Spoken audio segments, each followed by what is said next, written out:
Hello students, this is CA Suraj Junjunwala. We are going to start a new chapter.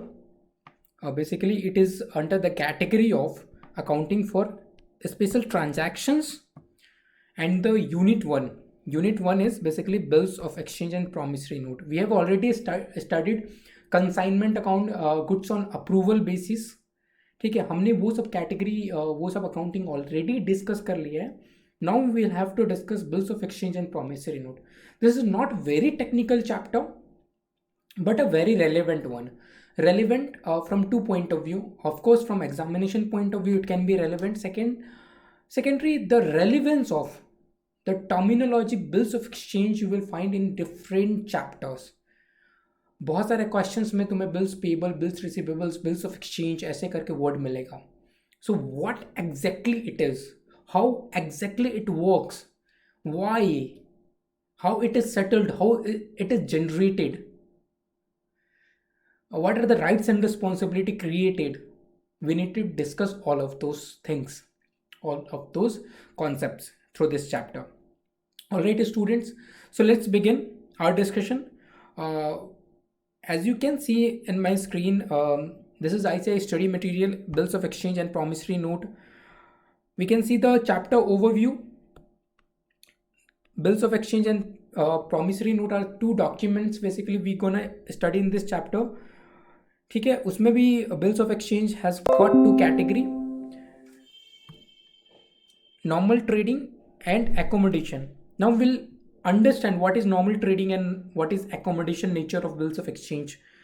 And then again, both of them will have to study the date of expiry, nature of bills, so when the bills will expire, what is the nature of bill, and also the other different other aspects of the bills.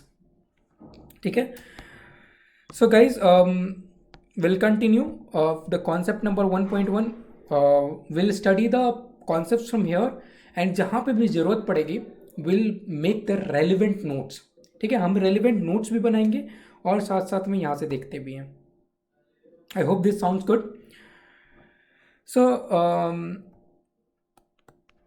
bills of exchange concept number 1.1 of ICAI study material. In general practice, that when goods are sold or services are provided, जब भी आप कोई सामान बेचते हो, चाहे कोई service provide करते हो, तो सेलर, ठीक है, दो पार्टी होगा, बायर और एक सेलर. ठीक है, तो seller extend a credit period to the buyer.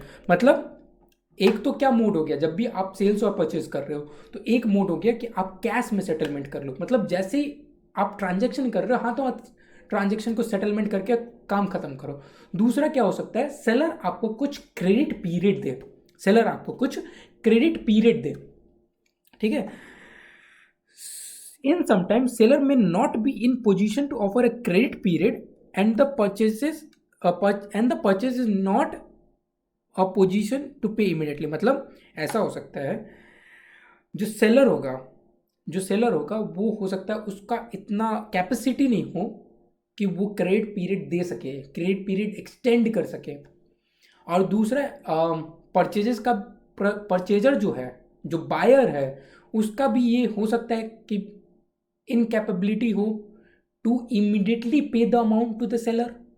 तो दोनों के एंड पे कुछ ना कुछ क्या हो रही है, कुछ रेस्ट्रिक्शंस है कि उसे सेलर को इमीडिएटली पैसा चाहिए और बायर अभी पैसा दे नहीं सकता है. तो यहाँ पे मिसमैच आ गया. तो मतलब सेलर भी क्रेडिट में नहीं दे पा रहा है और जो बायर है वो इमीडिएट कैश पे नहीं कर पा रहा है. तो यहाँ पे एक स्मॉल करेक्शन क्या होगा, परचेज नहीं होगा एंड द परचेजर होगा. Purchaser is not in position to pay immediately. In such circumstances, ऐसे सर्कमस्टेंसेज में क्या करना है, the seller would like that the purchaser should give a definite promise in writing to pay the amount of goods on the certain date which he can use to generate immediate funds. मतलब ये बोल रहा है. अब यहाँ पे देखेंगे student, यहाँ पे सेलर मिला और बायर मिला, है ना, सेलर मिला और बायर मिला. अब सेलर क्या बोल रहा है कि मुझे इमीडिएटली पैसा दे दो. बायर क्या बोल रहा है, मैं इमीडिएटली पैसा दे नहीं सकता. क्योंकि मेरे पास अभी पैसा है नहीं. बायर ये बोल रहा है कि अभी मेरे पास पैसा है नहीं तो मैं इमीडिएटली पैसा दे नहीं सकता, सेलर बोल रहा है मुझे चाहिए। तो फिर सेलर एक और ऑप्शन देता है, बोला ठीक है तुम इमीडिएटली पैसा मत दो, मेरा डर ये है कि कल को तुम जाकर 3 महीने चाहे 4 महीने चाहे 2 महीने जो भी क्रेडिट पीरियड मैं तुम्हें दे रहा हूं, अगर उसके बाद जाकर तुम मुझे पैसे नहीं दिए, सामान तो तुम आज की डेट में लेकर जा रहे हो और उसके बाद में पैसे नहीं दिए तो क्या होगा।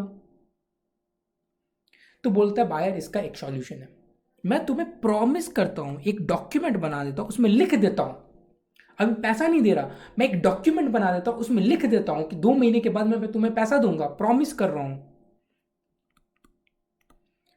अब ये वो वाला प्रॉमिस नहीं है कि वादा तो टूट जाएगा, ये एक्चुअल में डॉक्यूमेंट वाला प्रॉमिस है। वादा कर रहा हूं कि तुम्हें मैं 2 महीने के बाद पैसा दे दूंगा। अब ये जो वादा है जो डॉक्यूमेंट में आ गया ना, तो ये ऑथेंटिकेट एक डॉक्यूमेंट हो गया, ये पैसे के जैसे काम करेगा। अब ये क्या कर सकता है सेलर, ये डॉक्यूमेंट को यूज करके ना, अब पैसा तो इसे 2 महीने के बाद मिलेगा ऐसे नॉर्मली, बट ये डॉक्यूमेंट के बेसिस पे ना ये इमीडिएट फंड जनरेट कर सकता है। अब ये कैसे इमीडिएट फंड जनरेट करेगा वो हम देखेंगे, बट नॉर्मल केस में वो 2 महीने के बाद देता, बट एक वादा दे दिया, पैसा नहीं दिया, एक वादा दे दिया डॉक्यूमेंट में लिखकर, डॉक्यूमेंट में वादा कर दिया। अब उस डॉक्यूमेंट को यूज करके जो सेलर है जिसको इमीडिएटली पैसा चाहिए था वो इमीडिएट फंड जनरेट कर सकता है। तो अभी तक हमने क्या समझा कि बायर और सेलर है, दोनों क्या है, दोनों में एक दूसरे में मिसमैच है। सेलर चाहता मुझे इमीडिएट पैसा मिले, बायर दे नहीं सकता है, सामान इसे भी बेचना है, सामान उसे भी खरीदना तो है। तो जो बीच का सॉल्यूशन क्या निकला, वादा दे दिया। उसके बाद स्टूडेंट्स क्या है, commercial practice has developed to treat these written promise into valuable instruments. मतलब एक ऐसा एक कमर्शियल प्रैक्टिस डेवलप हो गया कि जो डॉक्यूमेंट में जो वादा करके दिया है ना उसे एक वैल्यूएबल इंस्ट्रूमेंट माना जाए, एक ऑथेंटिकेट इंस्ट्रूमेंट माना जाए, एक ऑथेंटिकेट डॉक्यूमेंट माना जाए, जो कि हम मार्केट में प्रेजेंट कर सके, मार्केट में फंड जनरेट करने के लिए दे सके, right. Valuable instrument of credit that when a written promise is made in a proper form, एक प्रॉपर फॉर्म होना चाहिए, ऐसा नहीं कि कोई भी कहीं पे भी साइन कर दिया, एक प्रॉपर फॉर्मेट होना चाहिए, उसमें रेलिवेंट डिटेल्स आना चाहिए, रेलिवेंट पार्टीज का डिटेल्स आना चाहिए, अमाउंट्स आना चाहिए, रेलिवेंट डेट्स आना चाहिए, सिग्नेचर्स आना चाहिए, स्टैम्प्ड होना चाहिए। It is expected that a buyer discharges his debt and the seller receives the payment. मतलब अब इस केस में जब वो वादा जा रहा है तो बायर ने अपना रिस्पॉन्सिबिलिटी डिस्चार्ज कर दिया, बोल दिया ना वादा ले लो।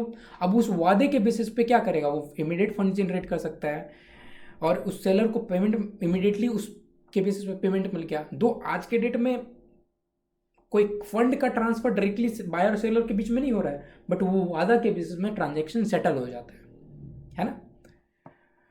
This is because written promise are often accepted by banks.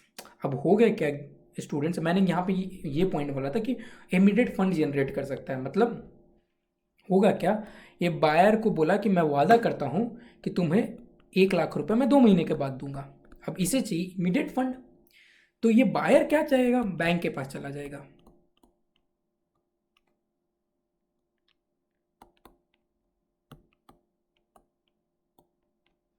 ये बोलेगा बैंक बैंक मुझे पैसे की जरूरत है, तो बैंक बोलेगा मैं क्यों तुम्हें पैसा दूं। तो बोले सेलर बोलता है बैंक को कि देखो ये मेरा वादा है जो मुझे बायर ने दिया है, ये वादा बायर ने दिया है और बायर झूठ नहीं बोलता है क्योंकि इसमें सिग्नेचर है, स्टाम्प है। ये वादा बायर ने किया है कि 2 महीने के बाद मैं तुम्हें 1 लाख रुपए दूंगा। अब मुझे आज के डेट में पैसा चाहिए तो तुम मुझे पैसा दे दो ना। तो बैंक बोलेगा कि मेरे सर पे कुछ लिखा हुआ है क्या कि तुम मुझे ये वादा दे रहे हो और मैं तुम्हें 1 लाख रुपए अभी निकाल कर दे दूंगा, मेरा क्या फ़ायदा, मुझे तो पैसा 2 महीने के बाद मिलेगा, वो वादे के बेसिस पे 2 महीने के बाद मिलेगा, मेरा क्या फ़ायदा आज की डेट में। तो सेलर बोलता है ठीक है काम ऐसा करो कि तुम मुझे 95,000 दे दो, 95,000 दे दो, तुम 2 महीने के बाद उससे 1 लाख रुपए ले लेना। बैंक बोलता है ये तुमने सही बोला, ये तुमने सही बोला। इससे क्या हुआ, बैंक को 5,000 का 2 महीने पहले जिस फंड को रिलीज करने में बैंक का 5,000 रुपए का बेनिफिट हो गया। तो यहां पे क्या हो गया, सांप भी मर गया, लाठी भी नहीं टूटी। सांप भी मर गया, लाठी भी नहीं टूटी। सेलर को आज का फंड भी मिल गया, बायर को आज पेमेंट भी नहीं करना पड़ा, बैंक को 5,000 का बेनिफिट भी हो गया। तो win win win situation for all 3 of them.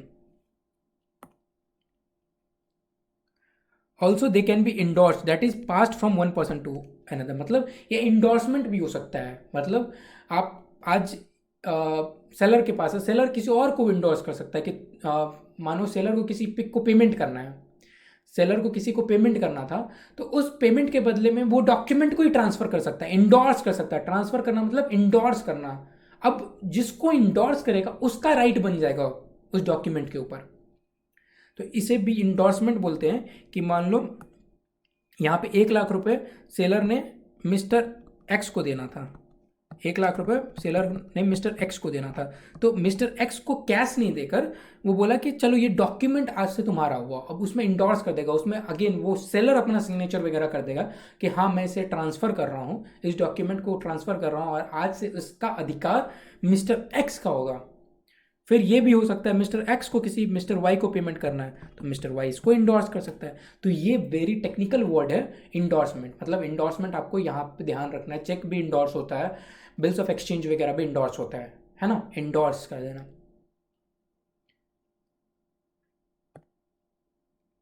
The written promise is इधर in the form of bills of exchange और दूसरा प्रोमिशनरी नोट। तो यहाँ पे हमने अभी तक बिल्स ऑफ एक्सचेंज वैसे तो पढ़ा है, बट ये दोनों फॉर्म में हो सकता है, बिल्स ऑफ एक्सचेंज भी, प्रोमिसरी नोट भी। बहुत ज़्यादा का डिफरेंस नहीं है, बट अभी दोनों कैटेगरी हमने इस चैप्टर में पढ़ना है।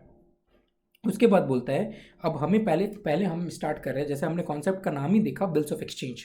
तो अभी तक ज़्यादा कुछ डिस्कस करने के लिए अभी तक सिर्फ एक बैकग्राउंड डेवलप कर रहे थे। अब जाते हैं प्रॉपर बिल्स ऑफ एक्सचेंज का डेफिनेशन पढ़ने के लिए। क्या बोल रहा है students, a bills of exchange has been defined as an instrument, bills of exchange has been defined as an instrument containing an unconditional order. यहाँ पे एक एक वर्ड को ध्यान से समझना, क्योंकि ये डेफिनेशन में ना स्टूडेंट, ये डेफिनेशन में ईच वर्ड का मतलब है। तो कोई भी ऐसा बिना मतलब का इसमें वर्ड नहीं है। इंस्ट्रूमेंट, पहला तो ये एक इंस्ट्रूमेंट है। इंस्ट्रूमेंट मतलब वो गिटार वाला इंस्ट्रूमेंट नहीं है, एक ऐसा इंस्ट्रूमेंट, एक फाइनेंशियल इंस्ट्रूमेंट है ये, जो फाइनेंशियल इंस्ट्रूमेंट मार्केट में एक्सेप्ट होता है। तो एक ऐसा इंस्ट्रूमेंट है जो राइटिंग में है, ओरल नहीं है, राइटिंग में है, राइटिंग में लिखित में है। कंडीशन है एक unconditional order signed by the maker. यहाँ पे एक पर्सन क्या हुआ, maker, directing certain person to pay a certain amount of money only to or to the order of certain person or to the bearer of the instrument। अब ये क्या बोल दिया, ये क्या चाइनीज है, ये क्या है, एक अनकंडीशनल ऑर्डर है, कोई ऑर्डर दे रहा है, इतना तो समझ में आ रहा है, राइटिंग में ऑर्डर दे रहा है, साइंड बाय मेकर, जो बना रहा है उसने साइन करा है, डायरेक्टिंग सर्टेन पर्सन, किसी को डायरेक्ट कर रहा है, भाई तुम, मैं डायरेक्शन दे रहा हूँ, तुम्हें ऑर्डर कर रहा हूँ, क्या देना है, पे अ सर्टेन अमाउंट, पैसे देने के लिए किसी को डायरेक्शन दे रहा है, ठीक है। किसको पैसा देना है, ओनली ओनली ओनली ओनली। देखो अब यहां पे एक एक वर्ड को हम और एम्फसाइज करेंगे। ओनली किसको, टू द, ओनली टू और the order of certain person. मतलब या तो एक जो नाम लिखा हुआ है, जो सर्टेन पर्सन का नाम लिखा हुआ है उसको दे दो, या जिसे सर्टेन पर्सन जिससे डायरेक्ट करे उसे दे दो, जिसे सर्टेन पर्सन डायरेक्ट करे उसे दे दो, और to the bearer of instrument, या तो जिसके पास वो इंस्ट्रूमेंट है, जो बियरर है मतलब जिसके पोजेशन में है उसे दे दो। जैसे suppose A orders B to pay 50,000 for the months of 3 date after date and B accept this order by signing his name, then it will be a bills of exchange. अब यहाँ पे कुछ सर्टेन पॉइंट्स वर्थ नोटेड क्या है, writing में होना चाहिए, date होना चाहिए, it must contain order to pay certain amount of money, ठीक है, a promise to may pay must be unconditional, the amount must be payable to a definite person or to his order of or to the bearer. 3 person को, या तो definite person या जो definite person है, जो mentioned person है, उस वो जिसे ऑर्डर करे or to the bearer of the instrument. The draft must be accepted for payment by the party to whom order is made. अब जिसे तुम ऑर्डर कर रहे हो भाई, उसे भी तो मंजूर होना चाहिए ये ऑर्डर, है ना। जिसे तुम ऑर्डर कर रहे हो, आज को तुम यहाँ पे बैठ के, ऐसा तो नहीं है ना कि प्राइम मिनिस्टर को ऑर्डर दे रहे हो कि तुम 5 करोड़ 500 करोड़ रुपए किसी को पे कर देना। भैया उसे भी तो मंजूर होना चाहिए ना, अगले को भी मंजूर होगा तभी तो पे करेगा। तो दोनों पार्टी की मंजूरी होनी चाहिए। मैं ऑर्डर दे रहा हूँ, ठीक है, मेरी तो मंजूरी है, बट जो जिसे ऑर्डर दिया जा रहा है वो भी इस ऑर्डर को स्वीकार करे, बोले भैया स्वामी स्वीकार है मुझे ये आपकी ऑर्डर, एंड स्टाम्प होना चाहिए, and payment must be in the legal currency of the country. जो भी लीगली ट्रांजैक्टेड करेंसी है उसमें पेमेंट होना चाहिए। ठीक है, हम इसका अभी और डिटेल डिस्कशन करेंगे, नोट्स बनाएंगे, बट अभी समझते हैं। यहाँ पे हम फॉर्मेट वगैरह भी देखेंगे, बट एनी विच वेज यहाँ पे और एक पैराग्राफ को पढ़ते। The party which makes the order, drawer हो गया, जो पार्टी बना रहा है, जो मेकर है उसको ड्रॉअर बोलेंगे। The party whose accept the order is acceptor, जिसे ऑर्डर दिया है वो एक्सेप्टर हो गया, और जिसे पैसा मिलने वाला है वो पेई हो गया। वेरी सिंपल, ड्रॉअर जो बना रहा है, एक्सेप्ट जो कर रहा है एक्सेप्टर हो गया, और द लास्ट वन इज पेई, जिसे पैसा मिल रहा है। The drawer and the pay can be same. ठीक है, the drawer and the pay can be same मतलब यहां पे ये हो रहा है कि मान लो सेलर ने बायर से पैसा लेना है, तो ये एक बिल्स ऑफ एक्सचेंज बना सकता है। किसके नाम का, किसको ऑर्डर देते हुए, बायर को ऑर्डर देते हुए एक बिल्स ऑफ एक्सचेंज बना सकता है। और उसमें जो पेई होगा वो अपने आप को रख ले, क्योंकि इसे पैसा चाहिए। तो ड्रॉअर सेलर है, बिल्स ऑफ एक्सचेंज बना रहा है, डायरेक्ट किसको दे रहा है, बायर को। तो यहां पे एक्सेप्टर होगा, एक्सेप्टर क्या हो जाएगा, बायर हो जाएगा, क्योंकि उस ऑर्डर को वो एक्सेप्ट करेगा। और यहां पे ड्रॉअर सेलर हो गया और पेई भी सेलर हो गया, है ना, पेई भी सेलर हो गया। सो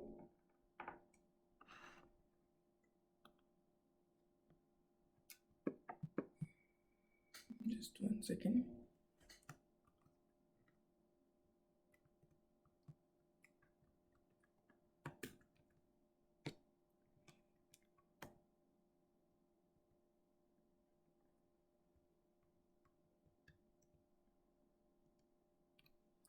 So we'll start with note.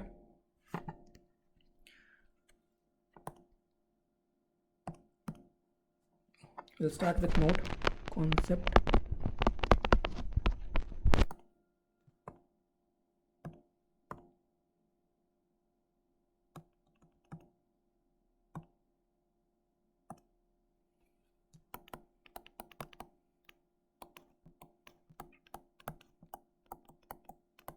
Bills of exchange, है ना।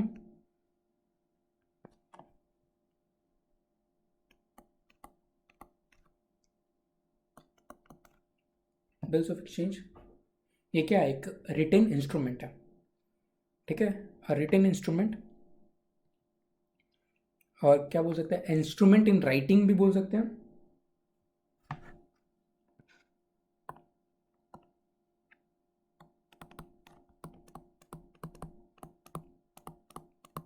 An instrument in writing.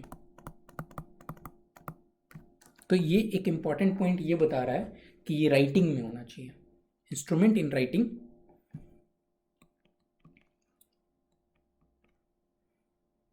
Containing unconditional order,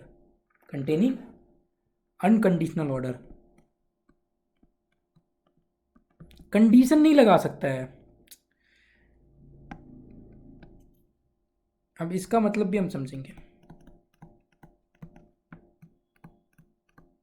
conditional order और अनकंडीशनल ऑर्डर का मतलब क्या है ये भी समझेंगे कि क्यों अनकंडीशनल बोलने का रेलिवेंस क्या है. Containing an unconditional order, containing an unconditional order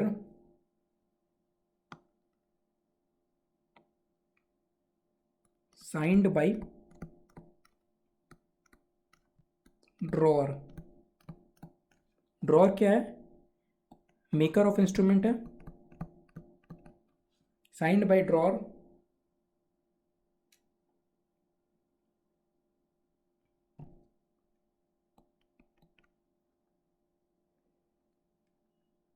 directing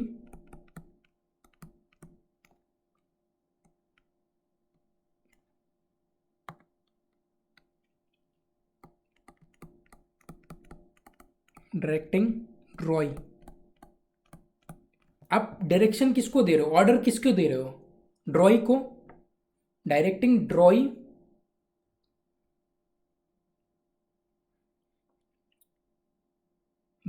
ड्रॉई चाहे एक्सेप्टर बोल सकते हो. ड्रॉई ऑफ द इंस्ट्रूमेंट जिस पे आप ड्रॉ कर रहे हो. चाहे यहाँ पे हमने एक्सेप्टर पढ़ा तो अभी एक्सेप्टर ही देखते हैं. Directing acceptor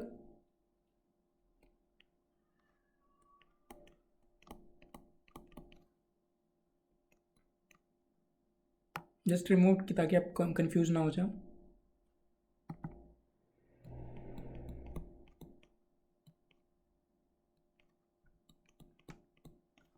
directing acceptor to पे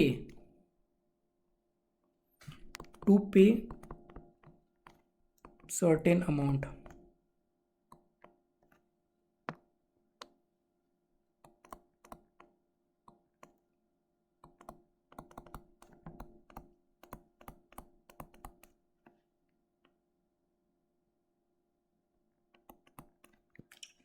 directing acceptor to pay certain amount.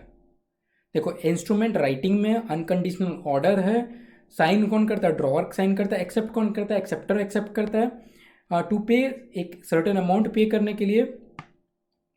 To pay certain amount to हुम?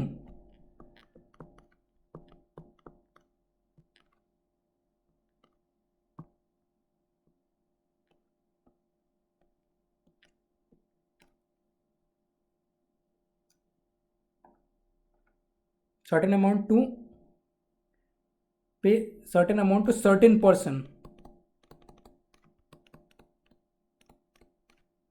और ऑर्डर ऑफ सर्टेन पर्सन मतलब जो पर्सन जिसका नाम लिखा हुआ है ना उस डॉक्यूमेंट में, वो जिसे कह दे कि इसे पैसा दे दो तो उसे भी दे देना.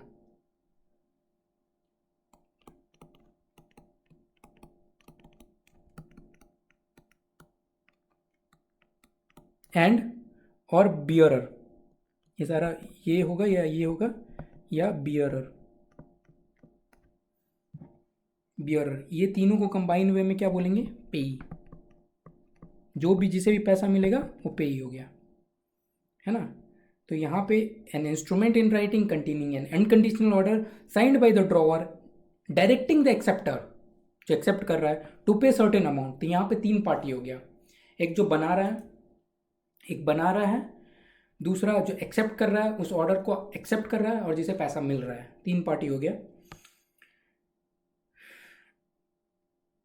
यहां पे अब कुछ कुछ वर्ड का रेलिवेंस समझते हैं.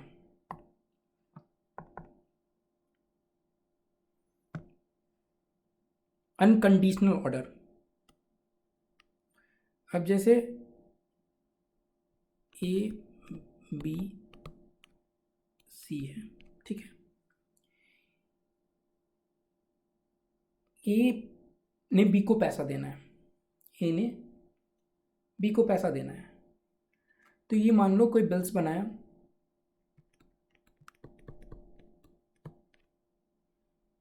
ए ने बी को मान लो पैसा देना है. ये बिल बनाया. किसके ऊपर बिल बनाया? इस सी के ऊपर, कि सी को डायरेक्ट किया, ऑर्डर दिया to pay certain amount to whom? B. तो यहां पे तीन पार्टी कौन कौन क्या हो गए, ये ड्रॉअर हो गया, एक्सेप्टर हो गया, अगर ये ऑर्डर एक्सेप्ट कर लेता है तो एक्सेप्टर हो गया, बेसिकली ये पेयर भी हो गया, एंड ये क्या हो गया, पे।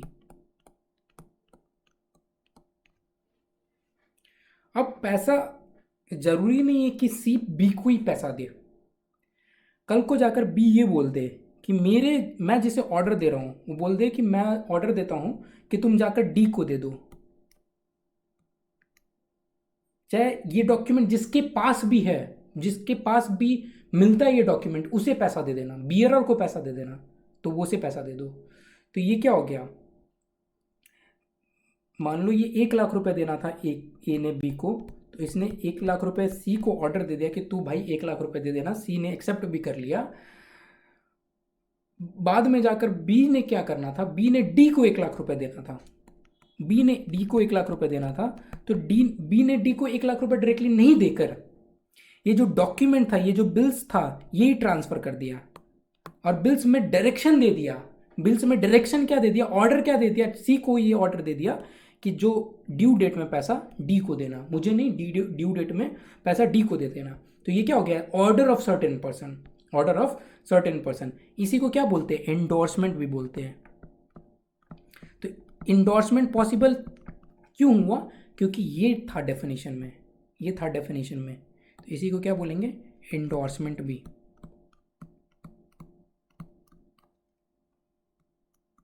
इंडोर्समेंट कर दिया ना, डॉक्यूमेंट का ट्रांसफर कर दिया। सर्टेन अमाउंट एक्सेप्टर, इसमें अनकंडीशनल ऑर्डर का मतलब क्या है, अनकंडीशनल ऑर्डर का मतलब समझो स्टूडेंट्स। अनकंडीशनल ऑर्डर और कंडीशनल ऑर्डर में क्या फर्क है, मान लो ए ने बी को 1 लाख रुपए देना है, ऑप्शन क्या था, या तो वो कैश निकाल कर दे दे 1 लाख रुपए, जो कि उसके पास था नहीं, तो उसने क्या कर दिया, एक वादा कर दिया। कैसे वादा कर दिया, सी को डायरेक्शन दे दिया, उसमें ए ने भी साइन कर दिया, सी ने भी साइन कर दिया, सी को डायरेक्शन दे दिया कि तुम ड्यू डेट पे पैसा बी को दे दोगे, बी के पास वो डॉक्यूमेंट आ गया, तो पैसे के बदले वो डॉक्यूमेंट आ गया। अब एक बात बताओ, जो पैसा रहता है, जो पैसा रहता है वो 1 लाख रुपए है, अगर वो कैश मिलता तो उसमें कोई भी कंडीशन होता है क्या, कोई भी कंडीशन, वो 10 लाख रुपए चाहे 1 लाख रुपए जो भी है, वो कहीं पे भी वो पी जाकर यूज कर सकता था कि नहीं कर सकता था, आंसर इज कर सकता था, कर सकता था, कहीं पे भी जाके भी 1 लाख रुपए को यूज कर सकता था, उसमें तो कोई दिक्कत ही नहीं थी। तो अगर उसे इक्विवेलेंट टू वो, इक्विवेलेंट टू कैश अगर बनाना है, नियर टू कैश भी बनाना है, तो क्या करना पड़ेगा, अनकंडीशनल बनाना पड़ेगा। अगर ये कंडीशन दे दे सी को कि तुम 2 महीने के बाद बी को 1 लाख रुपए देना, सिर्फ अगर मैं बोलूं तो ही देना, यहां पे क्या कर दिया, कंडीशन लगा दिया, अगर मैं बोलूं तभी तुम 1 लाख रुपए देना, चाहे कोई एक अजीब सा कंडीशन लगा दिया कि इंडिया मैच जीतेगा तभी वो 1 लाख रुपए देना, तो ये क्या हो गया, कंडीशनल हो गया, मतलब इस पे डाउट है, बी को 1 लाख रुपए मिल भी सकता है, नहीं भी मिल सकता है, it is dependent upon some event, condition आ गया, then this is not a valid bills of exchange, this is not a valid bills of exchange. Bills of exchange को की पवित्रता को मेंटेन करना है, क्योंकि अवेलेबिलिटी ऑफ कैश नहीं था, तो उस केस में आपने एक नेक्स्ट पॉसिबल बेस्ट डॉक्यूमेंट बनाया है, एक नेक्स्ट बेस्ट पॉसिबल इंस्ट्रूमेंट बनाया है, तो उसका आपको पवित्रता का ख्याल रखना पड़ेगा। आप कंडीशनल बना दिए तो बी को कोई एश्योरिटी तो at the end of the day मिला ही नहीं ना, अगर ये ने कंडीशन लगा दिया तो बी को कोई एश्योरिटी तो मिला नहीं, कल को वो पैसा मिलेगा नहीं मिलेगा, तो इसलिए ये अनकंडीशनल होना बहुत इंपॉर्टेंट है। और ये आपका एग्जामिनेशन में थ्योरेटिकल क्वेश्चन भी बन सकता है, थ्योरेटिकल क्वेश्चन ये बन सकता है, एक डेफिनेशन बन सकता है, चाहे आपका करेक्ट इनकरेक्ट वगैरह में भी आ सकता है कि कंडीशनल होगा अनकंडीशनल होगा, तो आपको पता है कि कंडीशनल होगा कि अनकंडीशनल होगा, ठीक है। अब इसमें फीचर्स आपको इसी के साथ में, अब ये डेफिनेशन के बेसिस पे ना हमारा सारा फीचर्स बन जाएगा। इसका फीचर्स क्या है साथ में लिखेंगे,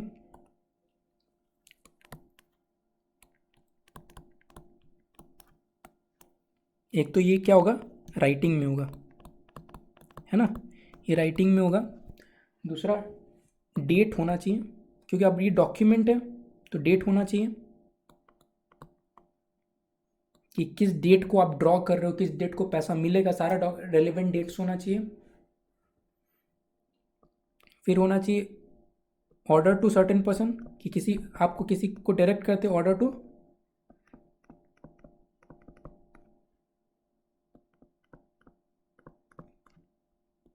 ठीक है, order to certain person. Unconditional होना चाहिए, है ना, अनकंडीशनल होना चाहिए। उसके बाद ये वाला पॉइंट आ जाएगा आपका payment to certain person, payment to certain person और ऑर्डर ऑफ सर्टेन पर्सन और बियरर ऑफ द इंस्ट्रूमेंट। तो ये आप एग्जैक्टली ये पॉइंट आ जाएगा। स्टैम्प्ड होना चाहिए, स्टैम्प्ड साइंड।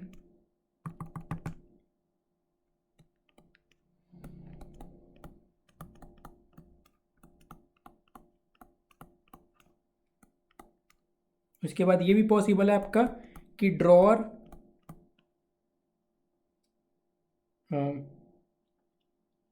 ये भी पॉसिबल है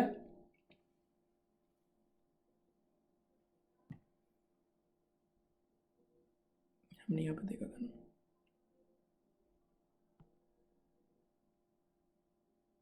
अब जैसे ए बी को बोल रहा है और सी को ऑर्डर दे रहा है, सी को ऑर्डर दे रहा है ना, सी को ऑर्डर दे रहा है, तो यहाँ पे सी को जैसे ऑर्डर दे रहा है तो सी को ऑर्डर नहीं देकर खुद को भी बोल सकता है, खुद को भी बोल सकता है कि, तो ड्रॉअर और एक्सेप्टर, ड्रॉअर और एक्सेप्टर सेम भी हो सकता है, ड्रॉअर और एक्सेप्टर सेम भी हो सकता है, चाहे ड्रॉअर और पे भी सेम हो सकता है। तो ये कम चांसेस होता है कि ड्रॉअर और एक्सेप्टर सेम हो जाए, क्योंकि हम खुद पे खुद नहीं ड्रॉ करेंगे, बट ड्रॉअर और पे जरूर सेम हो सकता है।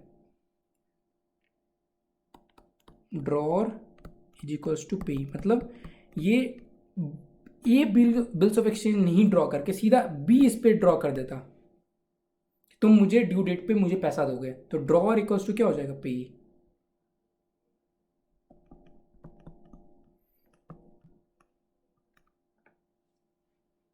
कि ड्रॉअर बोल दे पे को तुम ड्यू डेट पे मुझे पैसा दे देना, स्टैम्प्ड हो गया। उसके बाद ये लीगल करेंसी में होना चाहिए। तो ये हमारे फीचर्स हो गए। तो ये स्टूडेंट्स अपने दो चीज़ों को नोट डाउन करना है।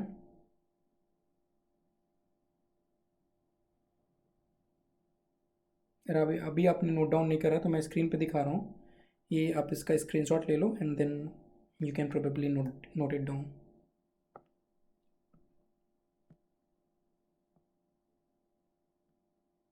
उसके बाद ये पॉइंट देखो, bills of exchange can be pass to another person by endorsement. हमने डिस्कस करा endorsement on bills of exchange is made exactly as it is done in case of a cheque. जैसे cheque का endorsement करते हो, अब आपका question ये होगा कि चेक को कैसे इंडोर्स करते हैं। कुछ नहीं होता, आप लिख कर साइन कर देते हो कि मैं इस बंदे को ये राइट ट्रांसफर कर रहा हूँ, नथिंग एल्स, और साइन कर देते हो। The primary liability of bills of exchange is that of acceptor.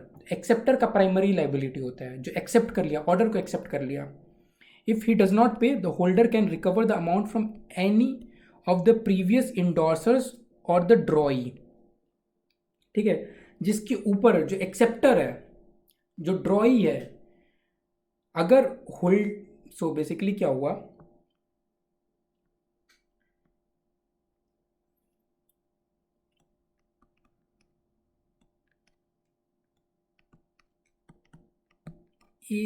ए ने बी को पैसा देना था, सी के ऊपर ड्रॉन था ये इंस्ट्रूमेंट। अब बी ने क्या करा, ट्रांसफर कर दिया डी को,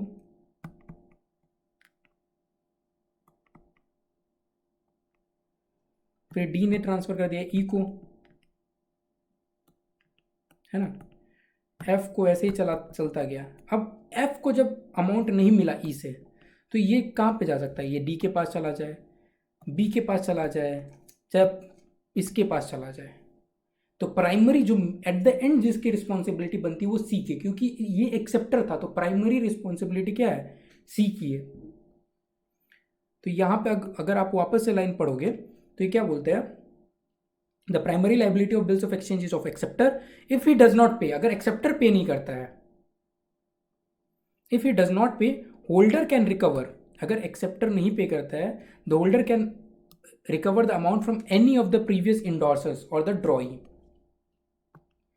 तो जो भी प्रीवियस इंडोर्सर्स है जिससे ये डॉक्यूमेंट मिल रहा है उससे आप रिकवर कर सकते हो अमाउंट।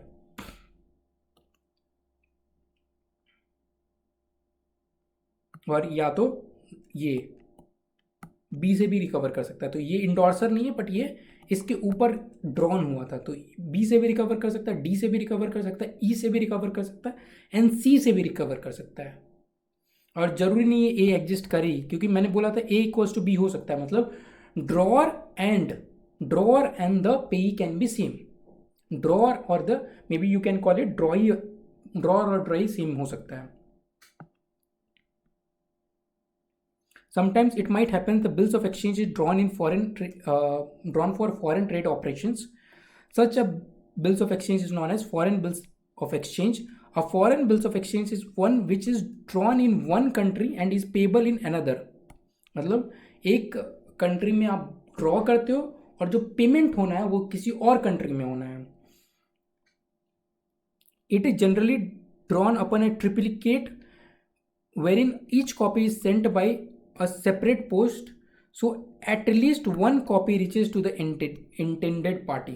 ठीक है, payment will be made only on one of copies which such payment is made, and when such payment is made the other copies becomes useless। Section 12 of Negotiable Instrument Act provides all the instruments which are not inland instrument are foreign। ठीक है, ये आप लोग को उतना नहीं समझ में आएगा अभी। सो नेगोशिएबल इंस्ट्रूमेंट का बात बोल रहा है कि जो भी आपका इनलैंड इंस्ट्रूमेंट नहीं है वो फॉरेन इंस्ट्रूमेंट बोला जाता है।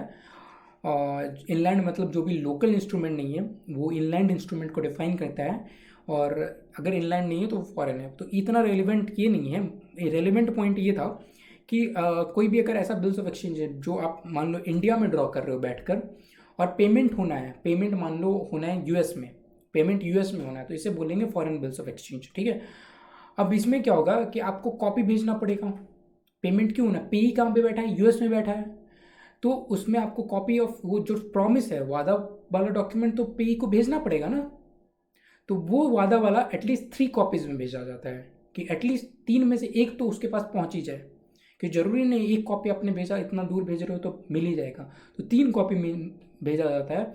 और पैसा जो पेई है वो तीनों में से एक डॉक्यूमेंट यूज करके पैसा ले सकता है। जैसे एक डॉक्यूमेंट को यूज कर लिया, बाकी जो डॉक्यूमेंट है, बाकी डॉक्यूमेंट ऑटोमेटिकली यूजलेस हो जाता है। ठीक है, बाकी डॉक्यूमेंट ऑटोमेटिकली यूजलेस हो जाता है। ठीक है, this is about foreign bills of exchange. इसका सिंपल नोट लिख लेते हैं।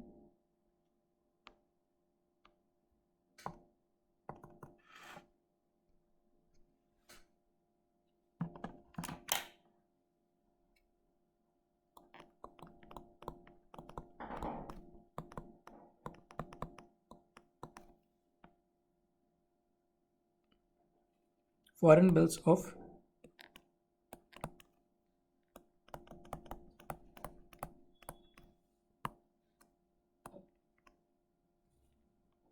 इसमें रेलेवेंट पॉइंट क्या है,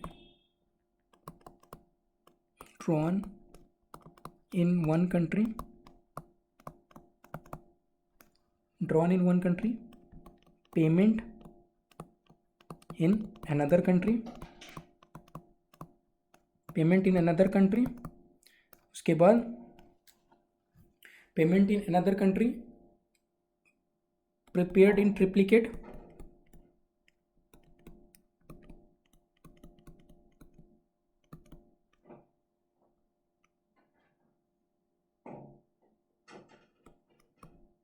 amount settled based on one of the copy,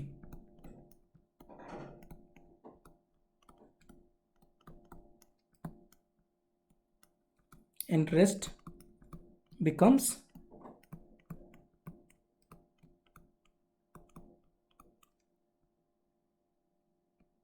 और यहाँ पे सिंपल ये भी लिख सकते हैं फॉरेन बिल्स ऑफ एक्सचेंज किसको बोलते हैं? Which is not inland, which is not inland as per section 12 of negotiable instrument act.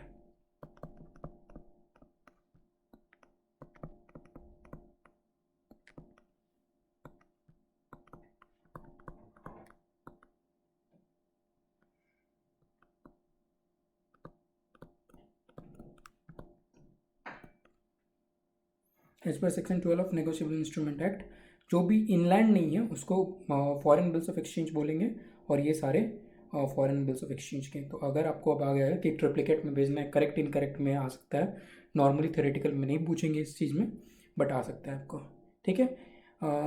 सो ये आपका बिल्स ऑफ एक्सचेंज का फॉर्मेट क्या है? Specimen of bills of exchange is given below, amount दे दिया, डेट दे दिया, क्या बोल रहा है? 90 days after the date of this first bills of exchange, second and third of the same tenor and the date being unpaid, pay to the order of, pay to the, अभी ये देखना, pay to the order of Miss Vincent Johns and associates London, the sum of ₹11,50,000 only, ठीक है। Order किसको दिया जा रहा है? विल्सन्स, ठीक है। अब यहाँ पे एक्सेप्ट करेगा विल्सन्स, सॉरी वेलिसन्स है, वेलिसन्स, वो स्टैम्प लगाएगा, यहाँ पे हो गया, ये एक्सेप्ट करेगा, यहाँ पे पे क्या हो गया? पे ही हो गया तुम्हारा Vincent Johns and associates, Vincent Johnson associate, ठीक है।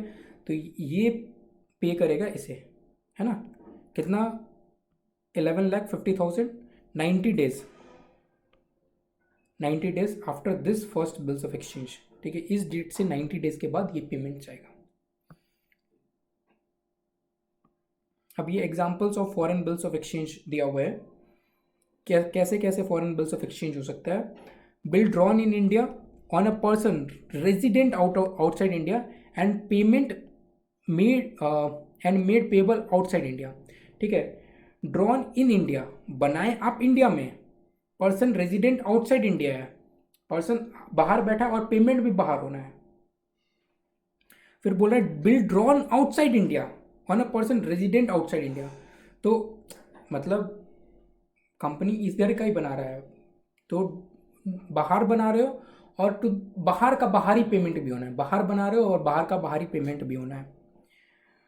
Drawn outside India, payable in India, तो दोनों में से एक तो इंडिया में अब है, एक चीज़ तो बाहर है ना, एटलीस्ट एक चीज़ बाहर होना चाहिए, चाहे दोनों चीज़ बाहर हो गया। उसके बाद बोल रहे हैं drawn outside India made payable outside India, ठीक है।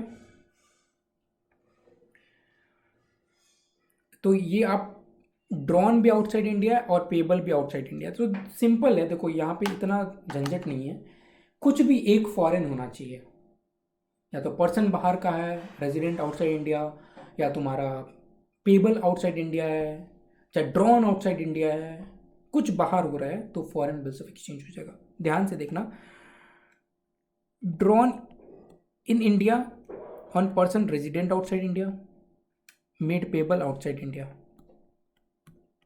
ठीक है। इंडिया में ड्रॉन है on a person resident outside India and made payable outside India, बाहर पे कर रहे हो और बाहर के रेजिडेंट को पे कर रहे हो, बाहर को पे कर रहे हो, बाहर के रेजिडेंट, बाहर पे कर रहे हो और बाहर के रेजिडेंट को पे कर रहे हो। ड्रॉन आउटसाइड इंडिया, बाहर ड्रॉ कर रहे हो on a person resident outside India, बाहर ड्रॉ कर रहे हो on a person resident outside India. Drawn outside India, again drawn outside India, payable in India, तो ठीक है, या तो ड्रॉन आउटसाइड इंडिया में या तो आप क्या कर रहे हो, पर्सन रेजिडेंट आउटसाइड इंडिया को पे कर रहे हो। ड्रॉन आउटसाइड इंडिया में आप मेड पेबल इन इंडिया, या तो इंडिया में पे हो रहा है। Drawn outside India, made payable outside India, तो ठीक है, या तो ड्रॉन आउटसाइड इंडिया में या तो आप क्या कर रहे हो, पर्सन रेजिडेंट आउटसाइड इंडिया को पे कर रहे हो, ड्रॉन आउटसाइड इंडिया में आप मेड पेबल इन इंडिया, या तो इंडिया में पे हो रहा है। Drawn outside India, made payable outside India, बाहर ड्रॉ कर रहे हो और बाहर के रेजिडेंट को पे कर रहे हो। ड्रॉन आउटसाइड इंडिया, तो देखो इसको ऐसा समझेंगे अब एग्जाम्पल्स को, इसको थोड़ा हम सिंप्लीफाई करते हैं एग्जाम्पल्स को।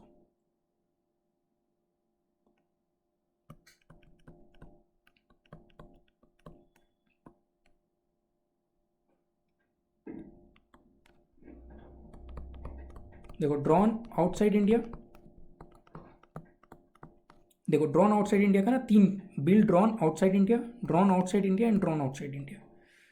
ठीक है, on a person resident outside India, payable in India चाहे पेबल आउटसाइड इंडिया, फर्क नहीं पड़ता है।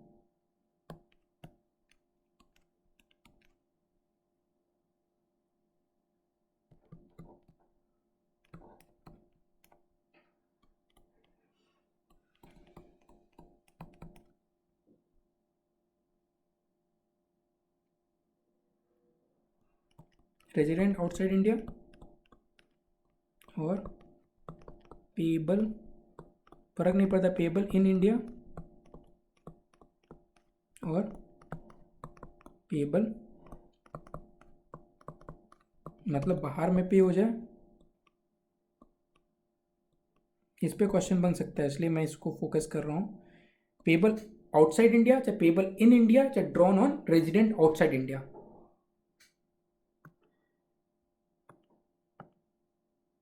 है ना। Made payable in India, payable outside India और a person resident outside India, ये 3 पॉइंट हमारा हो गया। इसमें आई डोंट थिंक सो आप सिंप्लीफाई करने के बाद कोई डाउट होगा। लास्ट एक पॉइंट क्या बोलता है, bill drawn in India. Bill drawn आप बना रहे हो इंडिया में, रेजिडेंट आउटसाइड इंडिया का है, drawn in India, resident outside और पेबल आउटसाइड इंडिया। तो 2 केस हो सकता है, ड्रॉन आप इंडिया में कर रहे हो, ड्रॉन आउटसाइड कर रहे हो, इंडिया में कर रहे हो, आउटसाइड कर रहे हो, इंडिया में कर रहे हो, रेजिडेंट आउटसाइड इंडिया और क्या होना चाहिए, रेजिडेंट आउटसाइड इंडिया और पेबल आउटसाइड इंडिया, दोनों होना चाहिए। बट जब इंडिया के बाहर कर रहे हो ना, जब इंडिया के बाहर ड्रॉ कर रहे हो ना, तो रेजिडेंट आउटसाइड इंडिया भी हो सकता है।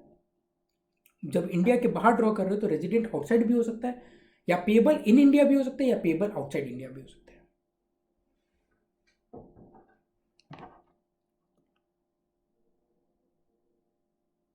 तो यहां पे एक ऐसे तीर निकलेगा,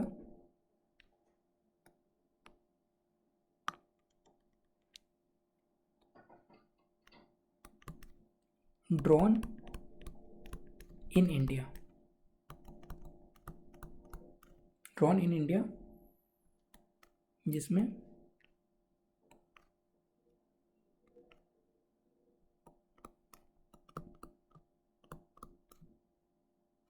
resident, drawn in India on person resident in, sorry in not outside India, plus